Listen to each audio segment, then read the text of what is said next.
Protecting our finances online has become more difficult since the start of the COVID-19 pandemic, when we switched our lives online to work, study and shop from home during movement restrictions. The recent spate of programs on streaming services, including Netflix's The Tinder Swindler, Bad Vegan and Inventing Anna, have served to highlight the issue, showing us just how easy it is to trick people into giving up their life savings to a scammer. Since 2020, online scams have surged around the world, according to cybersecurity experts. But what are the red flags, and how can you tell if an SMS, a website, or even a social media post is genuine? Welcome to Pocketful of Dirhams. I'm Felicity Glover, the personal finance editor at The National. Joining me today is Salah Suleiman, the UAE sales manager at internet content security company Trend Micro, who's here to talk about online scams and how to protect your hard-earned money. Before we begin, don't forget to subscribe to Pocketful of Dirhams on your favourite podcasting app. Welcome to the show, Salah. Thank you for having me. You're welcome. So from The Tinder Swindler to Bad Vegan and Inventing Anna, there's been a spate of recent shows that have highlighted the dangers of being scammed. Has there been a rise in scams since the start of the pandemic? And if so, what has caused it? Well, those documentaries and shows are quite entertaining, but of course, the dangers of being scammed are very real and serious. And what these OTT shows have shown us is that anyone can be targeted. Cyber criminals can aim for individuals who are either average bystanders or very well-known figures in the public eye. They simply do not discriminate, and they are very unpredictable. Also, online threats will always be a constant challenge for individuals and enterprises, no matter if it is because of a health crisis or global events. Malicious actors will keep looking for different ways to attack, and people everywhere must always remain alert. Now, if you look at Trend Micro's annual cybersecurity report for 2021, you will find that email-based attacks, which are one of the most common methods for bad actors, have evolved into a more complex threat, while Trend Micro Security Solutions detected and blocked more than 25 million email threats. And phishing attempts actually nearly doubled from the 2020 numbers. Out of those threats, 62% of them were from spam emails, while the rest were from credential phishing attempts. And because of the ongoing developments in the pandemic, we also witnessed over 8 million COVID-related threats throughout last year. So having said all this, are we seeing a rise of such threats regarding the pandemic? Definitely we are, but keep in mind this is just one of the many vulnerabilities that cyber criminals are looking to exploit.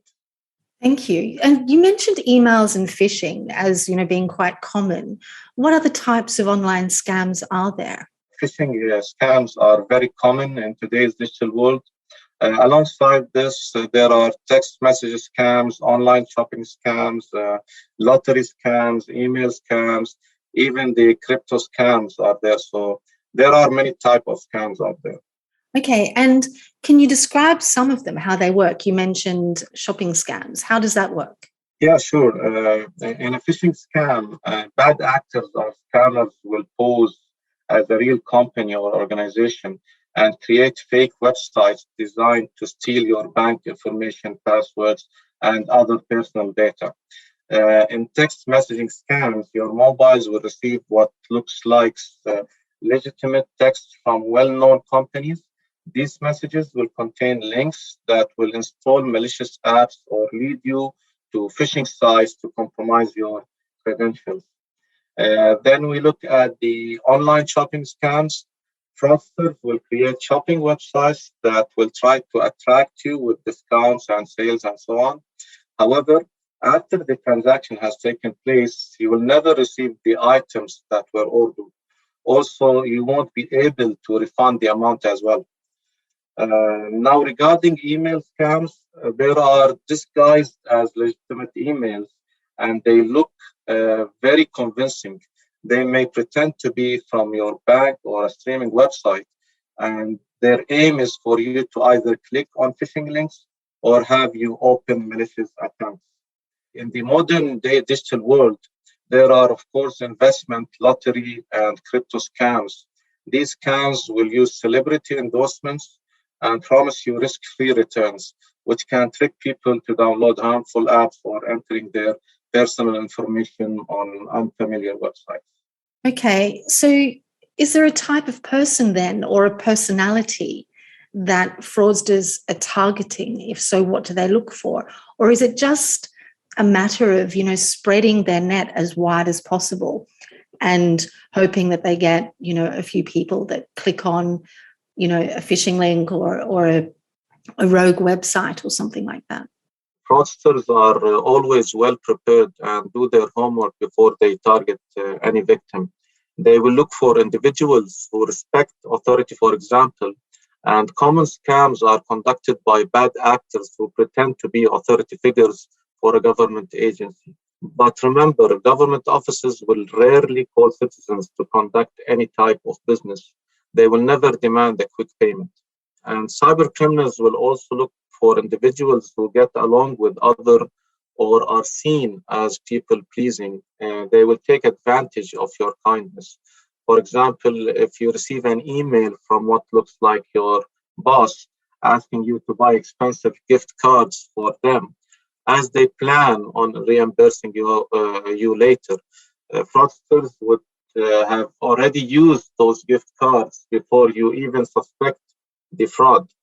Another personality trait they look for is to see if you are a little too friendly, especially on social media. So your intentions may be pure, but it's best to limit your social media contacts to people you have met or talked or see regularly. And as we have seen in those OTT shows, fraudsters love attaching themselves to lonely people. Many scam victims were reported to feel very lonely or isolated from family and friends. This can become a gold mine for criminals. Oh, that's interesting. It's hard not to click on things, isn't it? And so with that in mind, how can people avoid falling victim to these online predators? Yeah, so one of the ways to avoid online shopping scams, for example, before you try to purchase an item through a social media ad, do a bit of basic online research with the store's name and check reviews of the retail website to get a clear idea.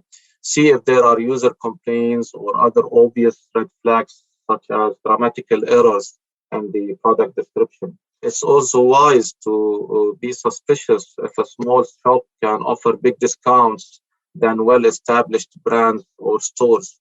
In other words, if it looks too good to be true, then it probably is. Another trick is selecting a portion of the text from the shop website and doing a quick Google search and see if other online stores share the same content. This could be another sign of fraud. Now, for the text message related scams, simply never post your phone number publicly in the internet. And that goes for any social media website or app. Another thing is to enable the multi-factor authentication features on your device for all your messaging apps. This is a very useful free feature which can help you protect your information. Actually, I'm really surprised how most people do not use this specific feature. Finally, if you are contacted by a friend that asks you for money, first try calling your friend to confirm it is really him who is asking for the money.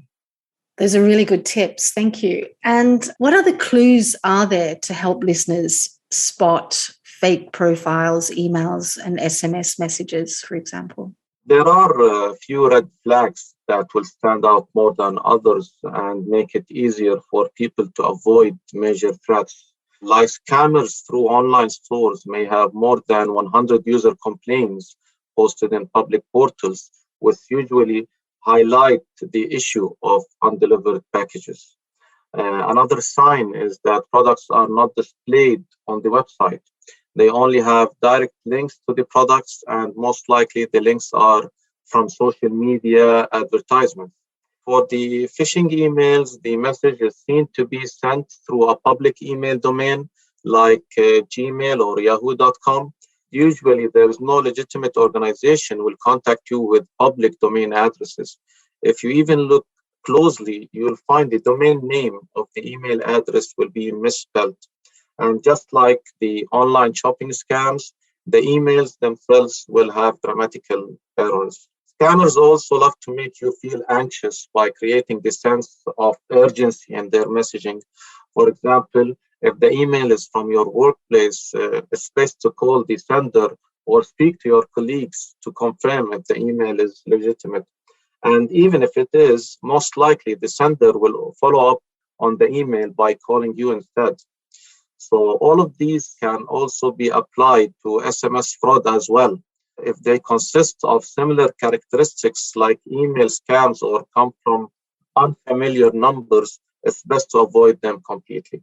I think that could explain why a lot of people don't pick up their phones when they ring in the UAE, perhaps if they don't recognize a number. So finally, Salah, what best practices can people follow online to avoid any contact with fraudsters? I mean, it is really difficult, I understand, but there must be some other things that we can do to protect ourselves and our money. Apart from what we have discussed, it's very important to adopt safer cybersecurity practices. From an organization perspective, implementing cybersecurity technology is one thing, but they must also educate and train their employees on better cybersecurity awareness. Many scams take place due to human error and the lack of understanding of modern threats. So education on the rising cybersecurity risks is as important as the tools that we use to protect our devices or personal information.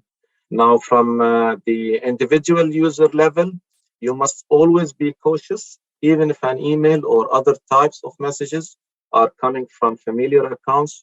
You must always double or triple check the legitimacy of the sender.